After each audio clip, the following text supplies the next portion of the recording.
Hola, ¿qué tal? Saludos cordiales. Estamos aquí en contacto nuevamente con Palabra Ciudadana del canal de la Universidad de Chile, UChile TV. Hoy vamos a conversar sobre el futuro del Transantiago, precisamente en un momento en que el nuevo gobierno debe finalizar el proceso de licitación del sistema que ha demorado casi 4 años y empezar a implementar cambios en lo que se pretende y mejoras para el transporte público en la capital con sus más de 7 millones de habitantes.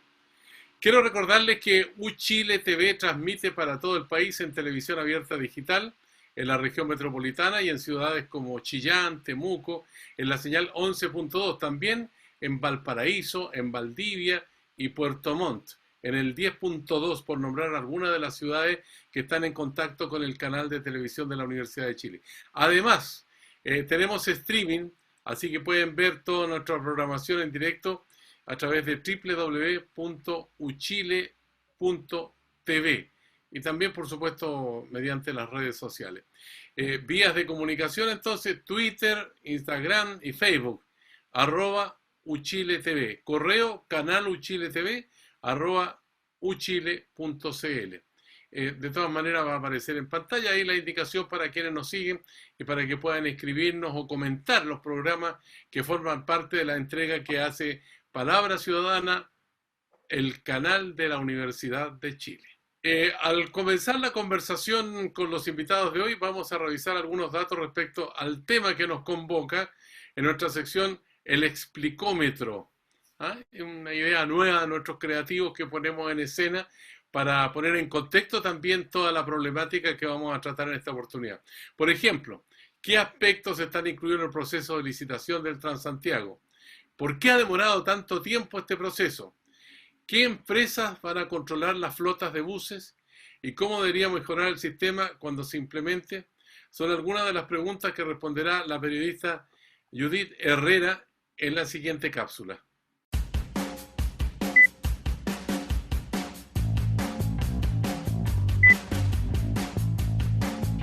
Desde 2007, que en la capital funciona el Transantiago, modelo de transporte público por el que se cambiaron los buses amarillos.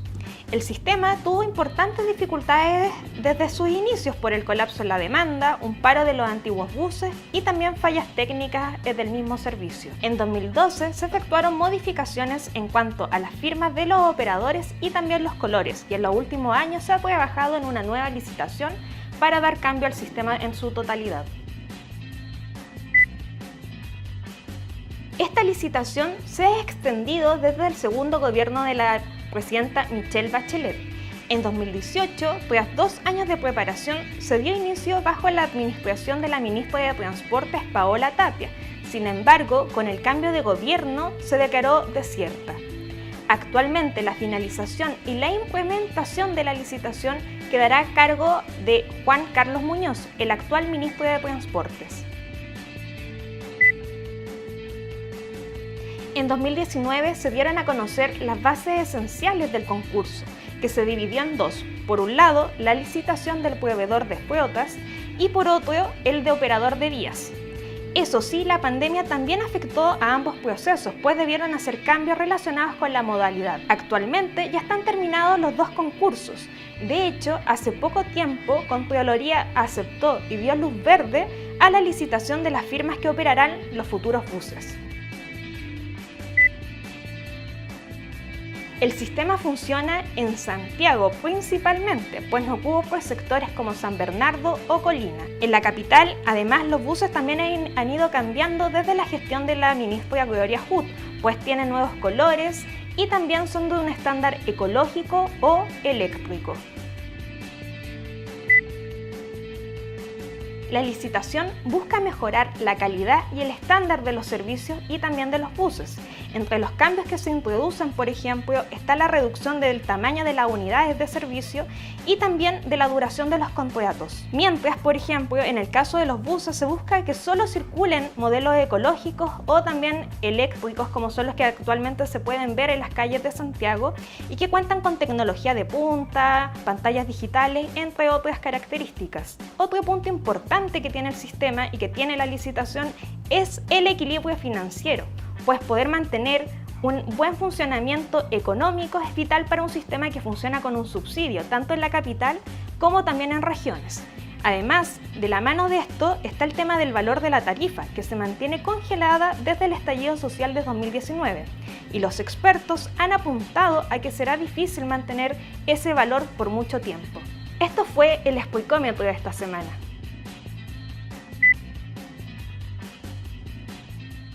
Bueno, y para hablar de estos temas que son tan importantes para miles de personas que usan el sistema de transporte de superficie y la complementación que tiene también con el subterráneo, vamos a presentar hoy día a la abogada, ex ministra de Transporte durante el segundo gobierno de la presidenta Michelle Bachelet y desde el 11 de marzo pasado directora de Transporte Público Metropolitano. Paola Tapia, ¿cómo estás? Hola, un gusto saludarte, Sergio, saludar también a Franco, que luego lo presentarás, y especialmente a todas y todos los que están conectados a través de UD Chile TV. Ya, pues Franco Vaso está con nosotros, experto en movilidad, investigador del Instituto de Sistemas Complejos de Ingeniería de la Universidad de Chile y académico de la Escuela de Ingeniería Industrial de la Universidad Católica de Valparaíso. Va y viene, Franco. ¿Cómo estás, Franco? ¿Qué tal, Sergio? ¿Cómo te va? Saludos también, Paola. Un gusto compartir este espacio con usted. Bueno, vamos a entrar en materia con respecto a esta situación tan compleja. Ha tenido, yo recuerdo, 2007, partió esto, entiendo que en febrero de ese año, y todavía estamos aquí con muchas preguntas. Por ejemplo, ¿qué implica que finalmente se termine este proceso de licitación para renovar el sistema Transantiago, Paola Tapia? Bueno, la verdad es que es difícil explicarlo en términos simples, son tantos conceptos técnicos los que están detrás, pero tú bien recordabas esa fecha, que fue el 10 de febrero del año 2007, donde se puso en marcha el sistema Transantiago. Han pasado de eso varios años y evidentemente era necesario efectuar un proceso de una nueva licitación, porque en la práctica no se había hecho una nueva licitación de una parte importante del sistema, sino desde el 2003, porque la licitación había sido el 2003. Entonces, a 20 años prácticamente de eso, se efectúa este nuevo proceso de licitación con un retraso que tú destacabas es de 4 años. O sea, se perdieron 4 años en el gobierno anterior de haber podido implementarlo. Pero para las personas, en términos simples, ¿qué significaba? Significaba haber tenido una renovación de flota. Hoy día hemos visto cómo algunos buses están en muy mal estado y eso se debe a que no se renovó la flota oportunamente y no se hizo a través de esta licitación. En segundo lugar, coberturas, que era muy importante. Hay poblaciones, como por ejemplo en Cerrillo, en que todavía claman un servicio y las nuevas licitaciones podrían haber llegado y haber mejorado esa cobertura de servicios. Y en tercer lugar, solo para dar 3 ejemplos, hemos dicho flota, vehículos, hemos dicho problemas de zonas que no tienen buses, y en tercer lugar también podríamos mencionar como ejemplo las aglomeraciones que estamos viendo que se producen en los paraderos por falta también de servicio. Entonces, todos estos problemas que aún persisten en el sistema podrían haber sido mejorados y lamentablemente se perdieron estos 4 años, pero rápidamente ya nosotros vamos a tomar la posta, vamos a seguir adelante este proceso de licitación y esperamos que estas mejoras gradualmente vayan llegando, sobre todo a sectores que han sufrido una injusticia territorial porque han estado apartados de las buenas noticias. Ahora, Franco Vaso, hemos llegado a una complejidad muy grande con todos estos procesos que describía también Paola Tapia. La movilidad para el ciudadano común y corriente, aquel que va de a pie al trabajo, viene a la casa, va al colegio, en fin, ¿cómo lo podría entender de que esto haya ocurrido de la manera como se ha ido dando y que todavía estemos en un proceso de normalización que podría ser dentro de 1 año, 2 años, no sé, eso lo vamos a preguntar después, pero ¿cómo lo ves tú de la perspectiva del ciudadano común y corriente? Justamente, en realidad, desde una perspectiva histórica, el sistema Transantiago fue un caos inicialmente. La planificación que se hizo finalmente fue obligada por varias autoridades a ir disminuyendo la cantidad de buses sin que estuviese lista la infraestructura, y por lo tanto cuando comenzó a operar el Transantiago en el año 2007 fue la verdad un fracaso absoluto. A partir de esa fecha comenzaron a generarse mejores situaciones y mejoras que fueron haciendo que el sistema sea hoy muy distinto que lo que teníamos entonces. Y en ese sentido, lo primero que a mí me gustaría es valorar el sistema que tiene una serie de falencias, que Paola mencionó varios de ellas, pero que hoy en día está dentro de un concierto internacional, yo diría en la medianía de la tabla, y que por cierto va a requerir poder avanzar hacia un nuevo sistema que nos coloque realmente en el estándar de los mejores sistemas de transporte público del mundo. El gobierno de Michelle Bachelet, al final de su gobierno, impulsó una serie de licitaciones que fueron detenidas por la administración anterior.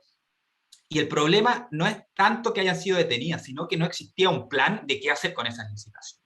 Y como resultado de aquello, terminamos el gobierno prácticamente sin ningún avance en términos concretos con la posibilidad de incorporar a nuevos participantes. Porque las licitaciones no se trata solamente de algo administrativo o de algo netamente técnico. Se trata justamente de poder tener la posibilidad de sacar a los malos operadores, de poder mejorar la frecuencia, de poder modificar la malla de recorrido. Y justamente lo que nosotros vimos en el gobierno pasado principalmente es un interés genuino de mostrar cosas rápidas.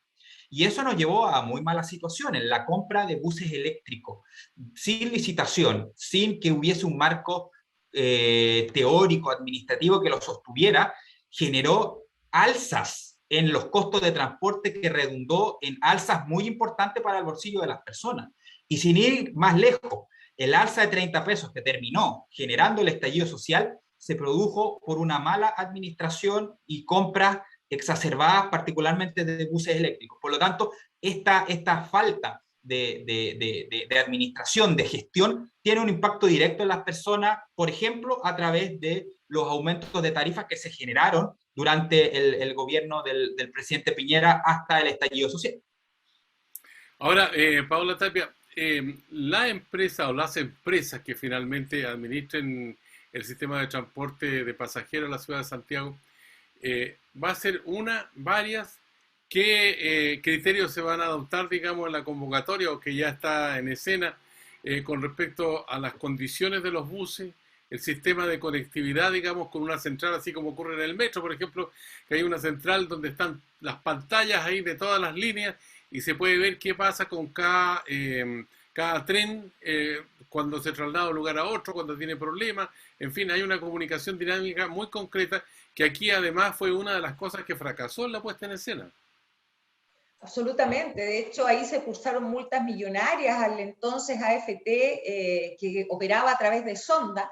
Pero fíjate que la historia se vuelve a repetir, porque aquí hay que hacer dos grandes distinciones. Una cosa son los buses y las vías, que es de lo que hemos estado hablando, y toda la consulta sobre la gestión de flota, es decir, esta promesa de que podemos tener y podemos manejar, que los buses desde un gran centro de control de monitoreo podemos hacer la gestión. ¿Y qué pasa? Que ahí tampoco se hizo la licitación, y en estos 4 años no se hizo nada.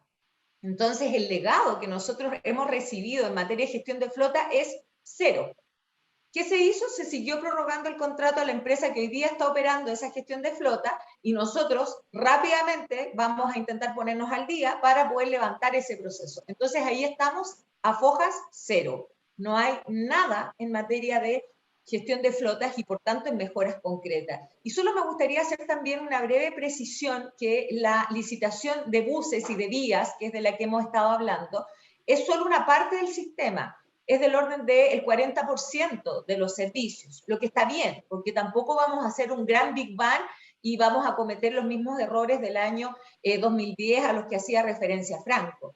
Pero sí hay que decir que evidentemente hay comunas que en el papel van a tener que seguir esperando, porque solo van a llegar estos cambios a aquellas comunas que están comprendidas en esta licitación. Entonces nosotros hemos hecho un despliegue territorial para ir a contarle a los vecinos y vecinas a través de sus alcaldes a las comunas que va a llegar la licitación, pero aquellas que no va a llegar también hemos ido, y hemos sido súper sinceros en decirles, ¿sabes qué? Hay un rechazo, pasaron 4 años, prácticamente no se hizo nada, y con ustedes vamos a iniciar un trabajo. Entonces, Ahora, estamos en ese proceso. estás hablando de comunas como San Bernardo, Colina, Lampa, Padre Hurtado, que en este momento carecen de esa conectividad? Así es, así es. Hoy día, bueno, San Bernardo la tiene, San Bernardo está dentro de la provincia de Santiago, pero no está dentro de la nueva licitación. Por lo tanto, tiene que seguir esperando la renovación de buses, la mejora de recorridos. Pero en el caso de Lampa, en el caso de Pirque, por ejemplo, que está en Colina, que está tan cercano al Gran Santiago, tienen que mirar desde lejos los beneficios que para muchos tiene el sistema de red, hoy día llamado red de movilidad, y tienen que seguir esperando, y para eso también estamos haciendo los estudios que nos permitan el día de mañana gradualmente ir avanzando. Franco Basso, este sistema de transporte que se pretende, digamos, actualizar o profundizar, tiene que conversar con el metro y tiene que conversar también con un sistema de trenes. ¿Eso se ve en la perspectiva, digamos, del mediano plazo, corto plazo o largo plazo? Yo creo que nosotros, una de las grandes mejoras que tuvimos el año 2007 con todos los problemas tiene que ver justamente con la integración parcial que se generó entre esos modos de transporte. Recordemos que hasta antes de eso, las personas pagaban un bus, luego se subían a otro bus, lo pagaban de nuevo, y si tomaban el metro lo volvían a pagar. Entonces tuvimos lo que se llama una integración tarifaria. Eso quiere decir que con una misma tarjeta yo puedo pagar los distintos modos y yo tengo ventanas de tiempo en las cuales yo puedo movilizar.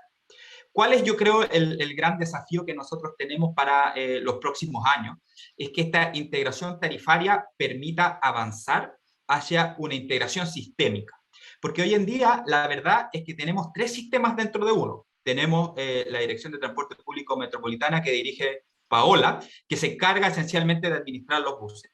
Tenemos el metro, que opera como una sociedad anónima separada, y Paola, la verdad sea dicha, por mucho que se supone que también gestiona eso, no tiene poder sobre un metro real. Y lo mismo ocurre con los trenes de cercanía, con F. Entonces, hoy en día, a pesar que se supone que la DTPM es la encargada de administrar todo el transporte en la región metropolitana, eso no ocurre. Y es cosa de preguntarle a Paola si ella puede, tiene una injerencia directa en Metro. Y la verdad es que no, Metro se manda solo. Lo mismo ocurre con F. Entonces, hay que comenzar a mejorar esas coordinaciones. Y eso se ha visto varias veces en los cuales hay una falla en metro y los buses quizás se demoran una mayor cantidad de tiempo en ponerse, en estar en la calle. Y esa interconexión, esa integración que ya es tarifaria, debiese ser como un desafío, sea también operacional y permitir una mejor interconexión entre los distintos modos de transporte.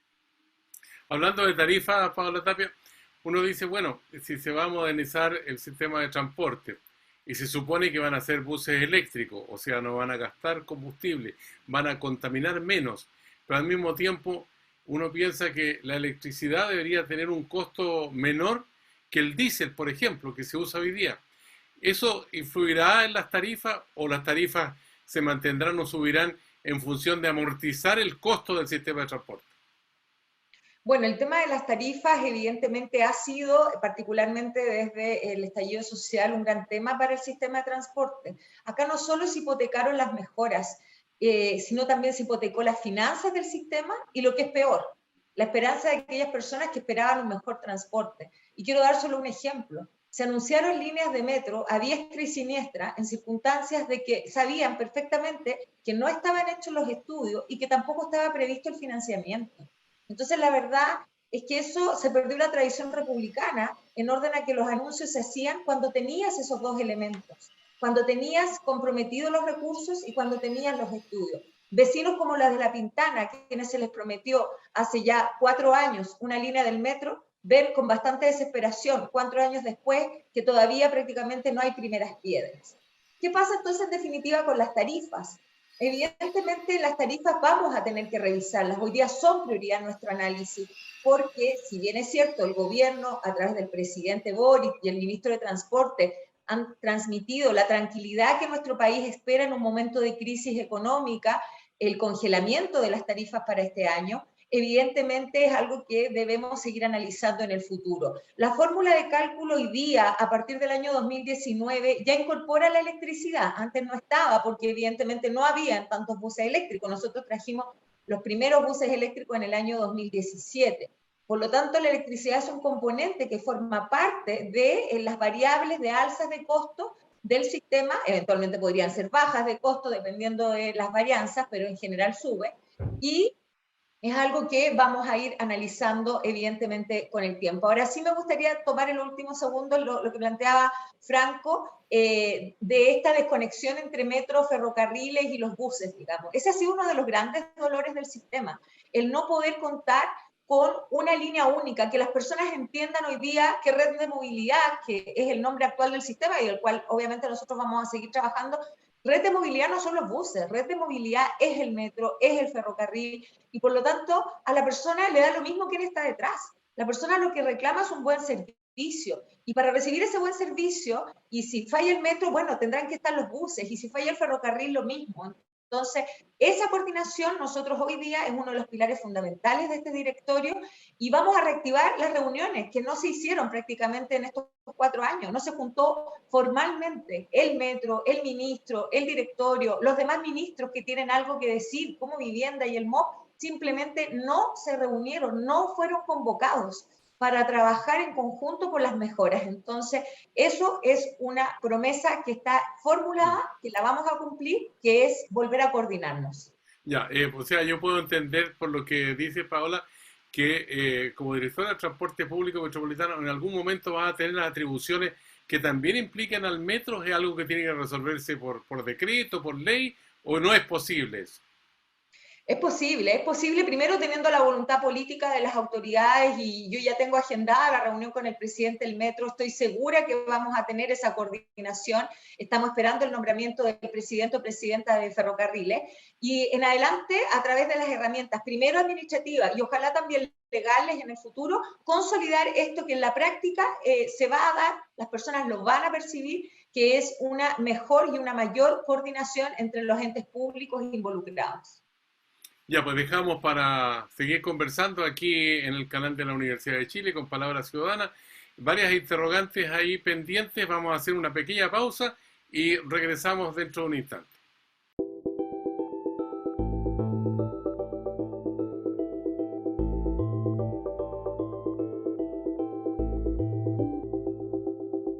Retomamos esta conversación aquí en Palabras Ciudadanas del canal de la Universidad de Chile, pensando en este sistema de transporte que tiene una alta complejidad y una historia bien azarosa en el transcurso de varios años ya. Y hay un punto que me parece importante tener en cuenta, Franco Vaso, que dice relación con las tarifas. ¿Cómo lo observas que ese puede ser un fenómeno que complique la articulación de este sistema de transportes para la región metropolitana? Sí, yo creo que nosotros como Estado hemos fallado en términos de las tarifas. Y hemos fallado porque hemos generado una estructura que no fuimos capaces de respetar. Y en gran medida no fuimos capaces de respetar porque era una estructura que no estaba validada socialmente, que tiene que ver con esta definición del panel de expertos. Para explicar un poco a la gente que nos está escuchando, hasta antes del año 2019, se juntaba un panel de expertos, que normalmente es muy apto técnicamente, para analizar cuáles son los costos y los ingresos del sistema. Y dentro de los ingresos, aparte de las tarifas, que es lo que se paga, están los subsidios y otras variables. Y decidía eventualmente alza de tarifas, que es lo que ocurrió, por ejemplo, el año 2019 con los famosos 30 pesos. Eso es algo que en el papel parecía razonable. Sin embargo, no se tomó en consideración variables políticas de, por ejemplo, cuál es la capacidad real que tienen los chilenos para poder pagar ese transporte público. Y lo que nosotros observamos durante el gobierno de Sebastián Piñera es que tuvimos alza muy descontrolada de la tarifa que fue generando un malestar. El problema es que después del estallido social, llegamos a una solución que es, en mi opinión, incluso peor que lo que teníamos antes. Porque lo que ocurre ahora es que el presidente de la República tiene la facultad para poder detener y congelar las tarifas, aun cuando el panel de expertos indique lo contrario. Entonces, la verdad es que hoy en día tenemos un panel de expertos que la verdad es bastante decorativo, porque lo que indica termina siendo finalmente deshecho obviamente, por las decisiones políticas. Y finalmente estamos tomando decisiones para las tarifas que no se basan en ningún tipo de evidencia, sino se basan esencialmente en las presiones que pueden generar las propias personas. Y el problema es que esto está generando ciertas inequidades, porque aparte del subsidio grande que nosotros le entregamos particularmente a Santiago, estamos generando esta especie de sobresubsidio con estas reasignaciones que permiten estos congelamientos y que va en desmedro, la verdad, de las regiones como por ejemplo Valparaíso, que es el lugar donde me encuentro yo actualmente.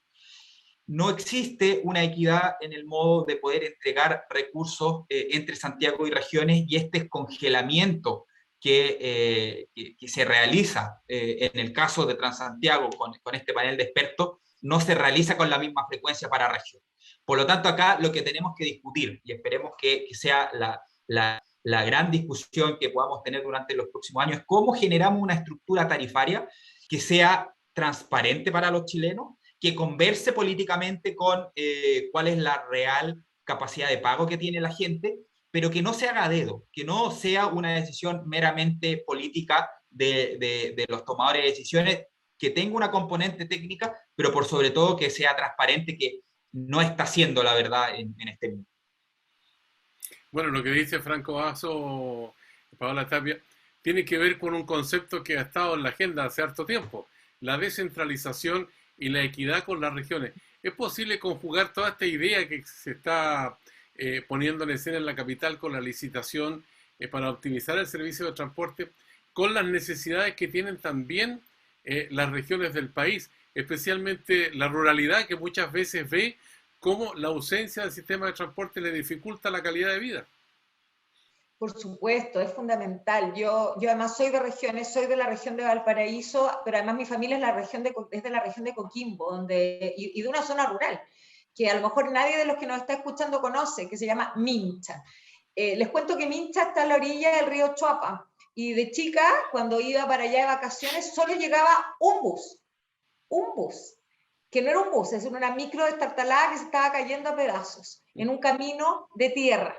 Y había un teléfono para las más de 300 personas que viven en ese pueblo. Bueno, hoy día, afortunadamente, varias cosas han mejorado. Se pavimentó el camino precisamente con los fondos espejos de la ley de subsidio. Segundo, hay un transporte público que ha mejorado y ya hay antenas celulares y por lo tanto las personas se pueden conectar. Bueno, casos como el de Mincha se repiten a lo largo de todo nuestro país y aún están en la versión 1.0, sin caminos, sin transporte, sin conectividad digital. Por lo tanto, evidentemente el desafío es brutal en ese sentido. Pero les quiero contar, yo sé que en general uno habla de Santiago, pero en el periodo anterior, en el segundo gobierno de la presidenta Bachelet, aumentamos un 67% el gasto en subsidio. Porque no es gasto, es inversión al final del día, porque tú estás creyendo en esa ruralidad. Lamentablemente, nuevamente, en estos 4 años prácticamente no se aumentó ni un peso. No se siguieron implementando servicios de transporte escolar gratuito para esos niños y niñas que ven en ese transporte la forma más de acceder a la educación, que es tan importante. Entonces, el desafío evidentemente está en regiones, está en la región metropolitana, que también tiene zonas rurales, y también está en la descentralización. Yo creo que eso es clave. La promesa del presidente de poder salir con menos poder que con el que llegó es un tremendo desafío para quienes creemos en la descentralización, que además debe darse aquí, en la propia región metropolitana. Eso es algo que está en el programa de gobierno, es algo que estamos trabajando para implementar. Nos faltan horas del día, créanme, yo duermo muy poco, porque uno tiene, cuando está en la función pública, que sentirse absolutamente comprometido en el día a día con mejorar ese servicio. Es gradual, es despacito, pero créanme que estamos esforzados en eso, y también el equipo regional muy atento. Hoy día, por ejemplo, el subsecretario está en Aysén, no por el rato, no por entrar y bajar del avión, sino varios días para interiorizarse y para buscar soluciones. Ahora, Franco Vaso, hay un punto, de nuevo pongo la bandera de la calidad de vida. La gente se gasta a veces hasta 2 horas para ir de la casa al trabajo, del trabajo a la casa, otras 2 horas, aproximadamente. Son 4 horas y trabaja 8 horas. Y me imagino que en la casa llega ya casi hecho un estropajo, digamos, agotado por el viaje a veces. con dificultades para conseguir abordar un microbús y todo eso. Y cuando uno mira, por ejemplo, a Europa, que hay vías exclusivas para los servicios de locomoción colectiva en todas las calles, que uno ve un letrero ahí y dice a las 7:25 llega el bus, y las 7:24 el bus viene ahí a media cuadrita más allá, 7:25 se para, toma los pasajeros, ¿no? Bajan los pasajeros y sigue su marcha a tiempo. Aquí hemos mejorado eso. ¿Estamos en qué punto? Desde un punto de vista objetivo, todos los indicadores de Transantiago han ido empeorando. Es posible que actualmente, en términos de los indicadores, qué sé yo, frecuencia, regularidad, velocidad operacional, tiempo de detención en parada, es posible que tengamos los peores indicadores de Transantiago nunca. Y por lo tanto, el desafío que tiene el nuevo gobierno es justamente poder cambiar eso. Y lamentablemente acá estamos justamente en una situación que se hace mucho más compleja, porque es algo que no hemos tocado en esta conversación, pero quizás se nos olvida. Venimos saliendo de 2 años de pandemia. Y en estos 2 años de pandemia tuvimos una disminución de la utilización del transporte público nunca antes vista en la historia. Llegamos a tener, obviamente por las cuarentenas, una disminución de hasta un 90% del total de las validaciones. Si antes, por ejemplo, en un día normal teníamos 6 millones de validaciones, llegamos a tener 600.000. Y al mismo tiempo que teníamos ese 10% de utilización del transporte público, el auto privado llegaba a un 80%, es decir, la disminución fue mucho menor. Después que comenzaron a terminar las cuarentenas, el auto rápidamente llegó y sobrepasó la cantidad de vehículos que tenía. Y por lo tanto, el desafío primero que creo yo debiese tener esta administración en temas de transporte público es algo muy básico, que es hacer que la gente que antes ocupaba transporte público pueda reencantarse con él. Porque obviamente que más gente utilice el automóvil todos los días para moverse del trabajo a la oficina y de la oficina al trabajo, no solamente genera problemas en términos de la calidad de vida para el otro automovilista, sino en su mayoría la genera para las personas que utilizan transporte público. Porque tanto en regiones como en Santiago, la mayoría de las vías funcionan en tráfico mixto, es decir, los autos comparten espacio con los buses. Y por lo tanto, el aumento en la cantidad de la utilización del automóvil particular va a generar y va a seguir generando caída en estos indicadores de calidad de servicio. Y eso no se va a poder resolver a menos que exista una política seria y importante de privilegiar el uso del transporte público por sobre el transporte privado. Pero esto se tiene que hacer con mejoras concretas. La gente no se va a bajar del auto simplemente por ayudar al planeta. Estamos realmente pensando mal si creen que lo van a hacer porque van a estar ayudando al planeta o porque es bueno para la sociedad. La gente se va a bajar del automóvil cuando perciba que la calidad en términos de costo-beneficio es mejor en el transporte público que en el transporte privado, y ahí yo creo que tenemos gran parte de los desafíos que debiese motivar el trabajo del ministerio completo y, por cierto, también el trabajo de Paola. Buen punto el que plantea Franco Basso, Paola Tapia. Yo agrego algo más. Cuando uno observa, por ejemplo, viajando por Vespucio Sur, Vespucio, cualquiera de estas autopistas, o también por la Costanera Norte, entrar y salir es una verdadera pena, digamos, porque hay que esperar mucho tiempo, ¿no? Es un tormento, ¿ya?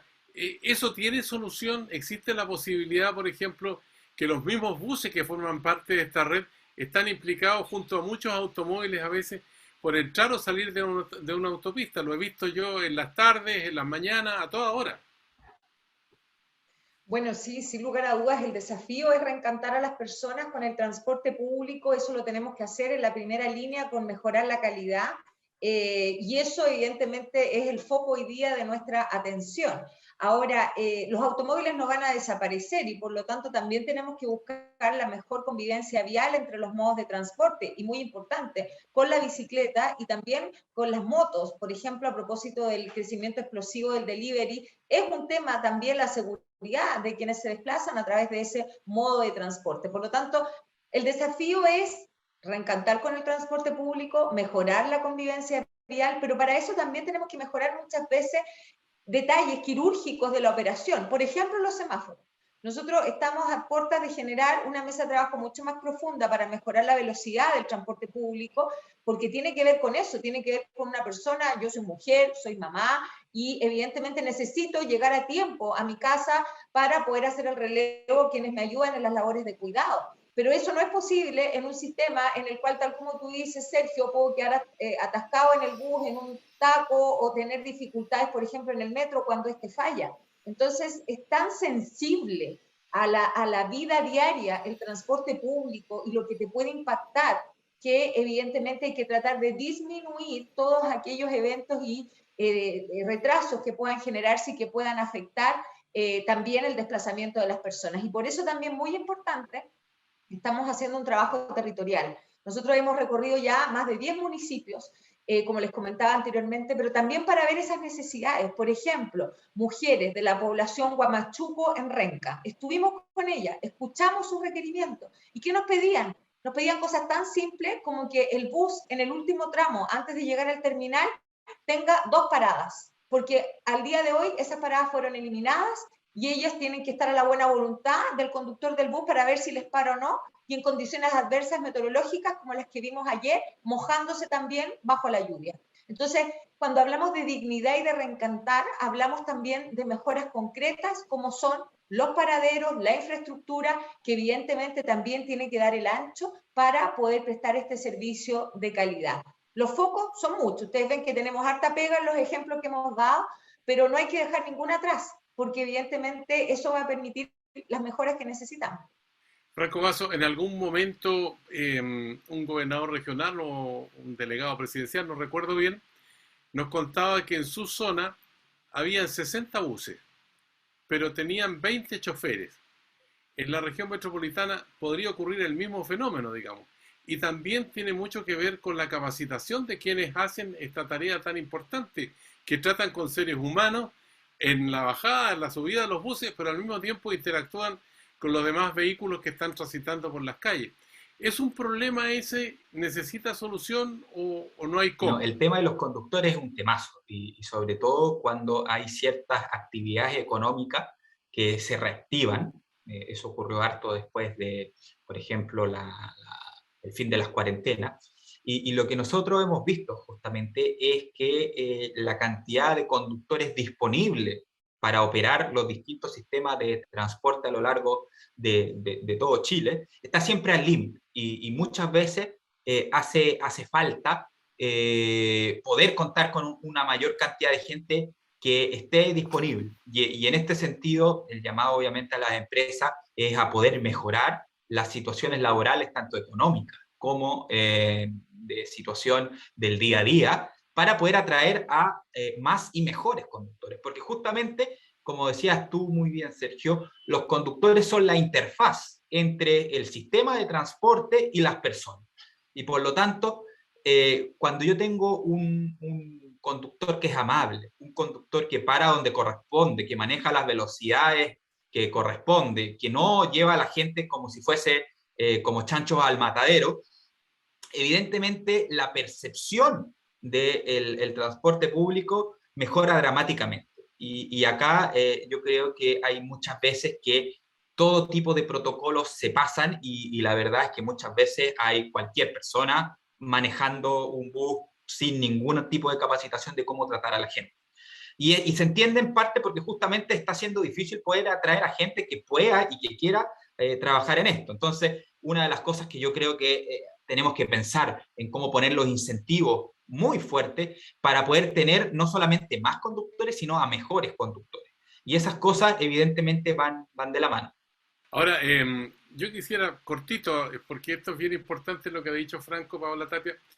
Incluso en una oportunidad me tocó un taxista que me dijo, mire, yo fui chofer del Transantiago. Iba 3 horas de oriente a poniente y 3 horas de poniente a oriente conduciendo el bus. Pero en el sector alto de Santiago no tenía ni una caseta para tomar café ni ir al baño. Y por allá, por el poniente, ¿no? Teníamos que dar vuelta alrededor de un árbol y quedábamos en posición de continuar el viaje. ¿Se está terminando eso? ¿Se va a terminar con la licitación? Si puede ser cortito porque se nos está terminando el tiempo también a nosotros. Eso técnicamente lo conocemos como los puntos de regulación, y históricamente hay una deuda brutal, y por eso nuestro primer norte que hemos puesto han sido en realidad 3 ejes. Ciudadanos, que ya lo hemos tratado, género, que por ahí lo mencioné, pero que otro día ojalá podamos tener tiempo de abordarlo con más detalle, y el tercero, conductores y conductoras, que es primero dignificar esa profesión, segundo, ocuparnos de ello. Imagínense el estado de salud mental en el que están esos conductores y conductoras que anduvieron muchas veces circulando en vacío mucho tiempo y hoy día de nuevo tienen grandes aglomeraciones y por lo tanto tienen que buscar ahí también alguna forma de poder liberar toda esa cantidad de tensiones. Y si eso lo sumamos, evidentemente, a todos aquellos hechos que puedan ocurrir en torno a la falta de servicios sanitarios, porque de algo tan básico estamos hablando, evidentemente hay una deuda histórica. ¿Pero qué estamos haciendo? Primero, este es de primer norte, de acuerdo a la licitación, responsabilidad de las empresas, pero no podríamos quedar eternamente en eso. Estamos buscando desarrollar un modelo de negocio que nos permita poder buscar y priorizar aquellas zonas donde más se necesite, pero que a su vez puedan resultar atractivas en otro tipo de situaciones, como por ejemplo bicicletero y otras instancias, y poder empezar planes piloto que podamos esperar anunciar a la brevedad para ir mejorando el estándar a propósito de esa deuda histórica con las y los conductores. Paola Tapia, abogada, ex ministra de Transporte durante el segundo gobierno de Michelle Bachelet, desde el 11 de marzo pasado, directora de Transporte Público Metropolitano. Muchas gracias, Paola, por participar con nosotros. Lo mismo le decimos a Franco Basso, experto en movilidad, investigador del Instituto de Sistemas Complejos de Ingeniería de la Universidad de Chile y académico de la Escuela de Ingeniería Industrial de la Universidad Católica de Valparaíso. En este momento está ya en el puerto gozando de aire puro. Así que gracias a los dos, que tengan una buena gracias. Que estén muy bien. Muchas gracias. Que estén muy bien. Bueno, y ahora los invitamos a revisar un resumen preparado por Valentina Rosa, su directora de organización. Tenemos que hablar de Chile, que explica qué pasó en la Convención Constitucional durante la última semana.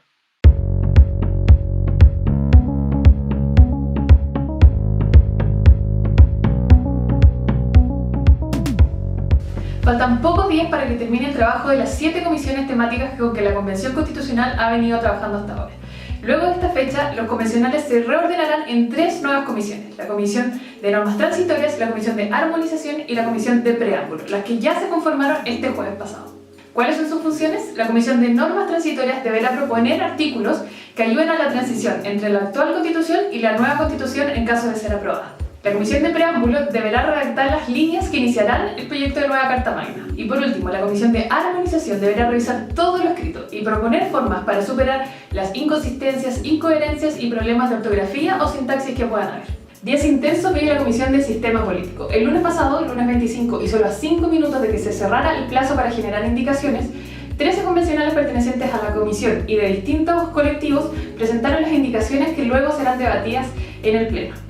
Estas indicaciones incluyen temas como procedimientos de acusación constitucional, nuevos temas en las leyes de acuerdo regional y la facultad revisora de la Cámara de las Regiones. Con 113 votos a favor, 34 en contra y solo 5 abstenciones, se aprobaron las autonomías territoriales indígenas. Junto con esto, entra al borrador la libre determinación y autonomía del pueblo Rapa Nui. Finalmente, se aprobaron 7 de los 18 artículos que contenía el segundo informe de la Comisión de Sistemas de Conocimiento. Entre ellos, destaca la consagración de los derechos de autor. Y con eso nos despedimos. Recuerda que puedes revisar más información en nuestra página web tenemosquehablardechile.cl. Hasta la próxima.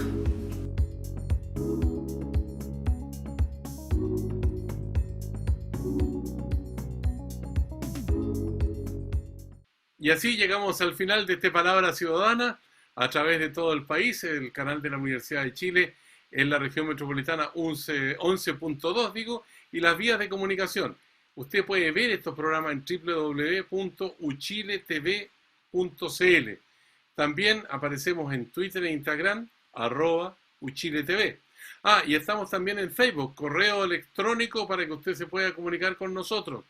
Canal Uchile TV, una sola palabra, @uchile.cl.